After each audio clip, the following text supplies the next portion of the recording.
તો શું ચૈતર વસાવા ધારાસભ્ય પદ ગુમાવશે?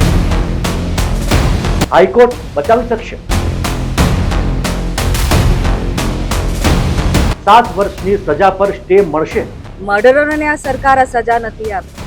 બંદૂક લઈને સાંસદો રોડ પર નીકળે એમને એ લોકો કોઈ સજા નથી આપી શકતા. આવું તો ન્યાયતંત્ર થઈ ગયું છે. 2 વર્ષ પહેલા ચૈતર વસાવાની સામે ખોટું પ્રપંચ ઊભું કર્યું. ચૈતરભાઈને જેલમાં રાખવામાં આવ્યા.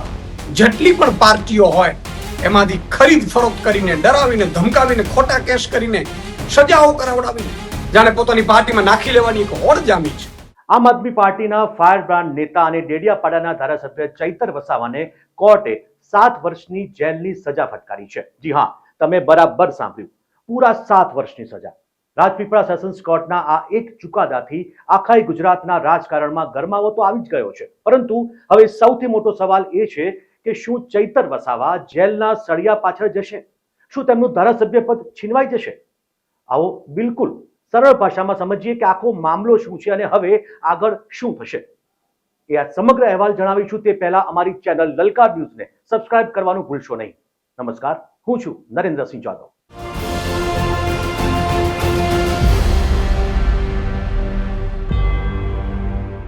તો હવે સૌથી પહેલા સમજીએ કે આ વિવાદ ક્યારનો છે અને કેવી રીતે થયો.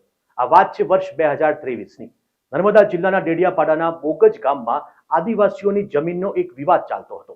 વન વિભાગ એટલે કે ફોરેસ્ટના અધિકારીઓએ ત્યાં ખેતી કરતા આદિવાસીઓને રોક્યા હતા. આદિવાસીઓના નેતા હોવાના કારણે ચૈતર વસાવા વન વિભાગના કર્મચારીઓ પર ગુસ્સે થયા અને તેમને પોતાના ઘરે પણ બોલાવ્યા.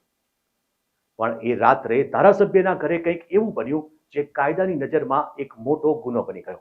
વન વિભાગના કર્મચારીઓએ પોલીસમાં ફરિયાદ કરી કે ચૈતર વસાવા, તેમના પત્ની શકુંતલાબેન અને તેમના માણસોએ સરકારી કર્મચારીઓ સાથે ગાળાગાળી કરી, તેમને લાકડીઓથી ઢોર માર માર્યો. એટલું જ નહીં, એવો પણ આરોપ લાગ્યો છે કે હવામાં એક રાઉન્ડ ગોળીબાર કરીને કર્મચારીઓને ડરાવવામાં આવ્યા અને 60,000 રૂપિયાની ખંડણી પણ માંગવામાં આવી. આ ગંભીર ફરિયાદ નોંધાયા પછી ચૈતર વસાવા ઘણા દિવસો સુધી ગાયબ થઈ ગયા હતા. પોલીસ તેમને શોધતી રહી. આખરે ચૈતર વસાવાએ પોલીસ સામે સરેન્ડર એટલે કે આત્મસમર્પણ કરવું પડ્યું. તે સમયે આમ આદમી પાર્ટીએ ખૂબ જ હોબાળો કર્યો હતો કે ભાજપ સરકાર જાણી જોઈને ચૈતર વસાવાને હેરાન કરે છે. ચૈતર વસાવાએ લાંબો સમય જેલમાં પણ વિતાવવો પડ્યો હતો અને લોકસભા ચૂંટણીની પહેલા જ તેઓ જામીન ઉપર બહાર આવ્યા હતા. લાંબી કાયદાકીય લડત પછી રાજપીપળા સેશન્સ કોર્ટે ચુકાદો આપ્યો છે અને કોર્ટે માન્યું છે કે સરકારી કર્મચારી પર હુમલો કરવો અને તેની ફરજમાં અડચણ ઊભી કરવી એ બહુ મોટો ગુનો છે. એટલે જ કોર્ટે ધારાસભ્ય ચૈતર વસાવા અને તેમની પત્ની શકુંતલાબહેનને દોષિત જાહેર કરીને સીધી 7 વર્ષની જેલ અને દંડની સજા સંભળાવી દીધી છે.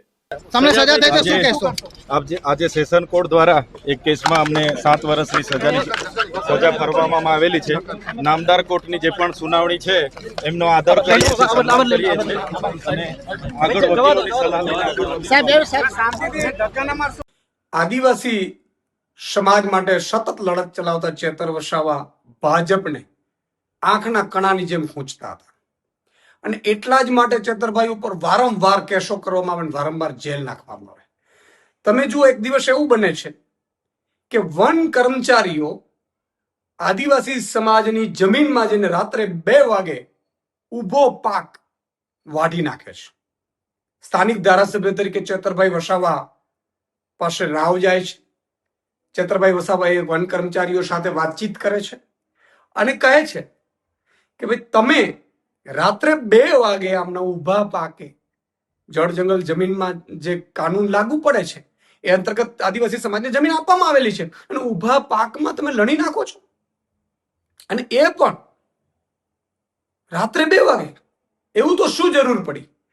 અને ચૈતરભાઈ વસાવા વન કર્મચારીઓને આદિવાસી સમાજ જે આગેવાન છે, જે ખેતર માલિક છે, એમની વચ્ચે સમાધાન કરાવે છે અને સમાધાન કરાવ્યા પછી નક્કી થયું કે ભાઈ આટલી રકમ ચૂકવવાની છે અને સમાધાન થઈ ગયા પછી ભાજપ વાળાને ત્યાં મેસેજ પહોંચે છે કે વન કર્મચારીઓની સામે ચૈતર વસાવા છે એ બોલાવીને ધમકાવ્યા.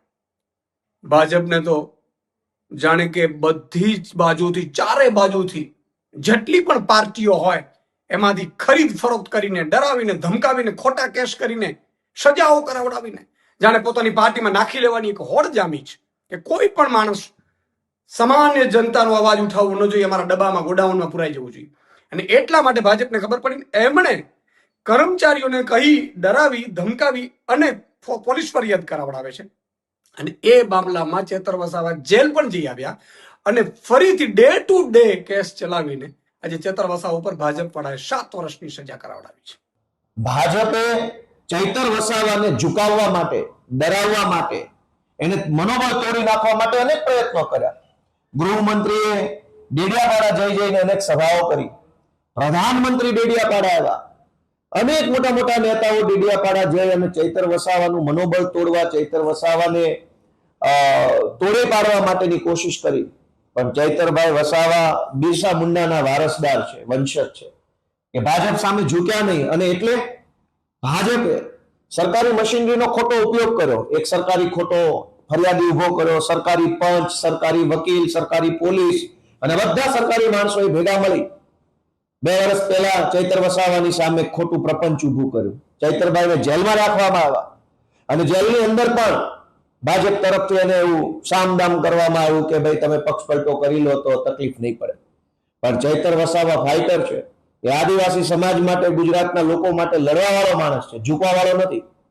ભાજપે જ્યારે એમને જેલમાં નાખ્યા તો આદિવાસી સમાજે ચૈતર વસાવા પાસે આશા રાખી, ચૈતર વસાવાને જિલ્લા પંચાયત જીતાડી આપી. આદિવાસી સમાજે આદિવાસી વિસ્તારની અનેક તાલુકા પંચાયતો, જિલ્લા પંચાયતો, આ નર્મદાની જિલ્લા પંચાયત બનાવી દીધી. શું કામ? કે આદિવાસી સમાજે જોયું કે ચૈતર વસાવાને દબાવવાની કોશિશ થાય છે. વર્ષો પછી એક મરદ માણસ સમાજ માટે બોલવા લાગ્યો છે, એને ભાજપ દબાવે છે. એ વાત આદિવાસી સમાજે જોઈ, જાણી અને ચૈતર વસાવાને ધારાસભ્ય હતા, સાથે સાથે જિલ્લા પંચાયત પણ આપી. ભાજપના પેટમાં તેલ રેડાયું અને અચાનક જ સજા થઈ ગઈ. સરકારી પંચ, સરકારી પોલીસ, સરકારી વકીલ, ફરિયાદી સરકારી, સાક્ષી સરકારી, બધું જ સરકારી. કેમ આવું? ગુજરાતમાં હજારો ભાજપના માણસોએ ન કરવાના તમામ ધંધાઓ કર્યા છે. એને તો પોલીસ સ્ટેશનના લોકઅપમાં 1 કલાક બેસાડવામાં નથી આવતા. ચૈતર વસાવા જ કેમ? કેમ કે ચૈતર વસાવા ઝૂકતો નથી, ડરતો નથી, ઉભો રહેતો નથી. સતત લડ્યા કરે છે, અવાજ ઉઠાવવા કરે છે. વિધાનસભાથી લઈ સડક સુધી, ગામની ગલીથી લઈ અને સર્વોચ્ચ જગ્યાઓ સુધી થઈ એ આદિવાસીઓ માટે લડે છે. આજે બહુ આદિવાસી સમાજ નારાજ થયો છે, દુઃખી થયો છે. ભાજપે જે ષડયંત્ર કરીને આદિવાસીઓના અવાજને દબાવવાનું જે કામ કર્યું છે એનો જવાબ ચૈતર વસાવા આપશે. આમ આદમી પાર્ટી તો આપશે જ આપશે, પણ આદિવાસી સમાજ ભાજપને જવાબ આપવાની છે. આજે ભાજપે જે ષડયંત્ર કર્યું છે એનો. ચેતરભાઈને જે આજે સજા આપી છે સરકારે, એ અમાન્ય અમે રાખીએ છીએ અને અમે આગળ લડત આપીશું. અમે હાઈકોર્ટ અને સુપ્રીમ કોર્ટ સુધી જવા તૈયાર છે. અમે જનતાની અવાજ પણ હવે રોડ પર લાવીશું અને જે આદિવાસી સમાજને જે લડત આપે આપણા ચેતરભાઈ, એટલે આ સરકારે એમને પાડવા માટે એમને આખા જેટલા નિર્દોષ 9 વ્યક્તિ હતા એમને પણ એ લોકો લઈ ગયા. જે સામાન્ય ગામના માણસો છે, જે ખેતી કરીને એમનો ગુજારો કરે છે. તો આ આખું ષડયંત્ર રચીને સરકારે ઘેરાવો કર્યો, આદિવાસીની જમીન હડપવા અને ચેતરભાઈને કેવી રીતે સાઈડમાં કરીને લોકોની, જનતાની અવાજ દબાવવા માટે આખું ષડયંત્ર છે. અને જે આ કેસ 7 વર્ષની જે સજા આપી છે, એ તો કોઈ મર્ડરોને આ સરકાર આ સજા નથી આપતી. બંદૂક લઈને સાંસદો રોડ પર નીકળે એમને એ લોકો કોઈ સજા નથી આપી શકતા. આવું તો ન્યાયતંત્ર થઈ ગયું છે. અમે આ ન્યાયતંત્ર સામે અવાજ ઉઠાવીશું. હાઈકોર્ટ અને સુપ્રીમ કોર્ટ સુધી અમે જવા તૈયાર છીએ. તો હવે સામાન્ય માણસને સમજાય એવો મોટો સવાલ કે શું ચૈતર વસાવાનું ધારાસભ્ય પદ જશે? કારણ કે આ ધારાસભ્ય પદ ચૈતર વસાવા આમ આદમી પાર્ટીના જે ધારાસભ્ય બન્યા છે અને તેમાં પણ ભારતમાં જો કોઈ પણ ધારાસભ્ય કે સાંસદને કોર્ટ તરફથી 2 વર્ષ કે તેથી વધુની સજા થાય તો તેમનું ધારાસભ્ય પદ એ જ મિનિટે રદ થઈ જાય છે. અને આ તો સજા 7 વર્ષની થઈ છે. એટલે કાયદાની દ્રષ્ટિએ ચૈતર વસાવાનું ધારાસભ્ય પદ જોખમમાં છે અને તેઓ આગામી ઘણી ચૂંટણીઓ નહીં લડી શકે. પરંતુ ચૈતર વસાવા પાસે હજુ એક છેલ્લો રસ્તો પણ બાકી છે અને તે છે ગુજરાત હાઈકોર્ટ. જો તેઓ ગુજરાત હાઈકોર્ટમાં આ ચુકાદા વિરુદ્ધ અપીલ કરશે અને હાઈકોર્ટ આ સજા ઉપર રોક લગાવી દે તો જ તેમનું ધારાસભ્ય પદ બચશે. તમને વચ્ચે એક વાત જણાવી દઉં કે ગુજરાત જે વિધાનસભા છે 182 જે ધારાસભ્યો છે તેમાં ક્યારેક ને ક્યારેક એક ધારાસભ્ય ની ગેરહાજરી જોવા મળતી હોય છે. એટલે કે ધારાસભા જે છે, વિધાનસભા જે છે તે હંમેશા ખંડિત બનતી હોય છે. જો ચૈતર વસાવાનું ધારાસભ્ય પદ રદ થશે તો ફરીથી એક વખત ગુજરાત વિધાનસભા ખંડિત થશે. હજુ થોડા મહિના પહેલા જ ઠાસરાના ધારાસભ્ય ગોવિંદભાઈ પરમારનું નિધન થતા એક પેટા ચૂંટણી યોજાઈ હતી અને તેમના પુત્ર હર્ષદ પરમાર તેમાં વિજેતા બન્યા હતા અને ફરીથી ગુજરાતમાં વિધાનસભામાં ધારાસભ્યોની સંખ્યા 182 થઈ. પરંતુ જો હાઈકોર્ટ ચૈતર વસાવાના આ ધારાસભ્ય પદ ગુમાવવા પર રોક લગાવશે તો જ ધારાસભ્ય પદ તેમનું બચશે. એટલે કે તો જ ગુજરાતમાં 182 ની જે સંખ્યા છે ધારાસભ્યોની તે રહેશે, અથવા તો ફરીથી એક વખત ગુજરાત વિધાનસભા ખંડિત થશે તેવું પૂરેપૂરી શક્યતાઓ જોવાઈ રહી છે.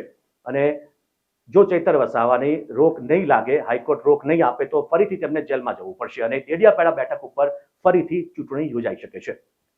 તો દર્શકો, એક તરફ કાયદો જે છે તે એવું કહે છે કે ગુનો કરનારને સજા મળવી જ જોઈએ, ભલે તે ધારાસભ્ય કેમ ના હોય. તો બીજી તરફ ચૈતર વસાવાના સમર્થકોનું કહેવું છે કે આ આદિવાસી નેતાનો અવાજ દબાવવાનું રાજકીય ષડયંત્ર છે. તમને શું લાગે છે? શું ચૈતર વસાવાને મળેલી આ સજા યોગ્ય છે? શું હાઈકોર્ટ તેમને બચાવશે? આ મુદ્દે તમારું શું માનવું છે તે કમેન્ટ બોક્સમાં જરૂર જણાવશો. નમસ્કાર. આપના પોતાના પ્લેટફોર્મ લલકારને લાઈક કરો, ફોલો કરો, સબસ્ક્રાઇબ કરો અને શેર કરો.